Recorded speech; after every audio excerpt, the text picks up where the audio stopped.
Okay, let's unpack this. We're doing a deep dive today into a really fascinating conceptual shift. Mhm. How the New Testament grabs that powerful marriage metaphor from the Old Testament, Yahweh and Israel, and just repurposes it. It completely transforms it, yeah, into Christ and the church. Right. And what we want to explore is how this whole metaphor isn't just like theological window dressing. No, not at all. It's actually the blueprint. It defines covenant loyalty, what betrayal looks like, apostasy, and ultimately God's judgment. And that's our mission today, really, to zero in on the darker side of this.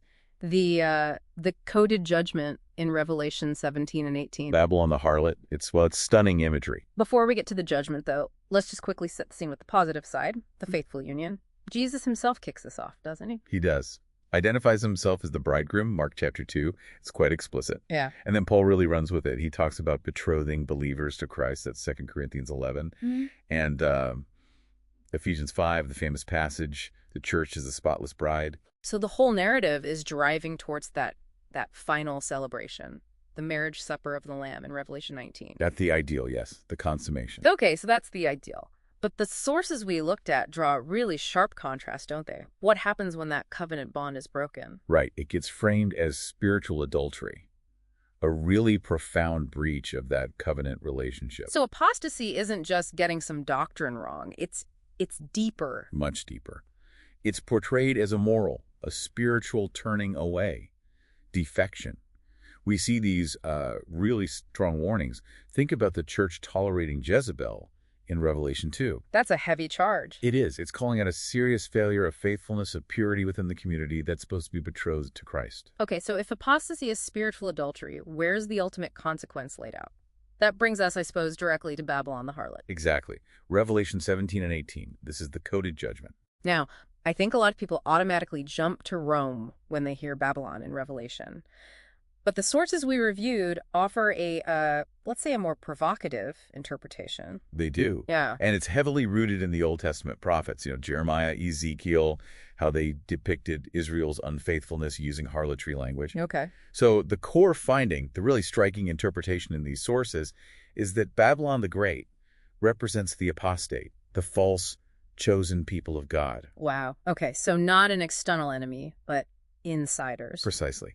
And much of the scholarship, especially preterist scholarship, Yeah. that sees Revelations fulfilled mainly in the first century, they identify Babylon very specifically. With Jerusalem. Yes, with apostate Jerusalem, particularly during that period of the Great Tribulation, around AD 66, 70. So the argument is that Jerusalem, by rejecting the Messiah and persecuting his followers, essentially became the harlot figure. That's the interpretation. It became complicit, turning against its own covenant Lord. That makes the imagery even more jarring, doesn't it? Yeah. If the harlot is meant to be the holy city betraying its calling. It is jarring. And look at the details. She's riding the beast, yes. But notice her clothes. Purple, scarlet, gold, jewels. It's almost. Priestly. It evokes priestly or royal garments. Yeah. Revelation 17, verse 4. And she's drunk, not just with wine, but with the blood of the saints. And isn't she called the great city where the Lord was crucified? Explicitly. Revelation 11, verse 8, connects the great city, spiritually called Sodom and Egypt, to the place where also their Lord was crucified. The link to Jerusalem seems quite direct in this reading. So the betrayal's from within. That's tragic. It's the height of tragic irony. The entity that should have been the faithful bride acts as the harlot. Which makes the fall of Babylon, described in Revelation 18, essentially an eschatological divorce. A final, devastating judgment on covenant infidelity. Her destruction, her desolation is seen as fulfilled in the historical fall of Jerusalem in AD 70. And there's that call to come out of her, my people. Yes, Revelation 18.4. Echoing Jeremiah's call to flee the literal Babylon. It's an urgent plea for the faithful remnant to separate themselves from the apostate system before judgment falls. The economic collapse described is also incredibly detailed. But amidst all this destruction, there's still preservation for the faithful, right? Absolutely. That's the crucial contrast. The harlot is destroyed, but God protects his elect remnant. You have the 144,000 who are sealed, those who remain faithful. They are the true heirs. They are confirmed as the true covenant heirs, receiving the eternal inheritance, the New Jerusalem described in Revelation 21.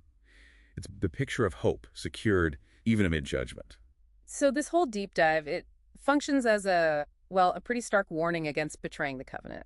Against spiritual syncretism or unfaithfulness. Definitely. A call for vigilance, but also an affirmation of God's ultimate justice and faithfulness to his true people. So as you think about all this, here's something to maybe mull over.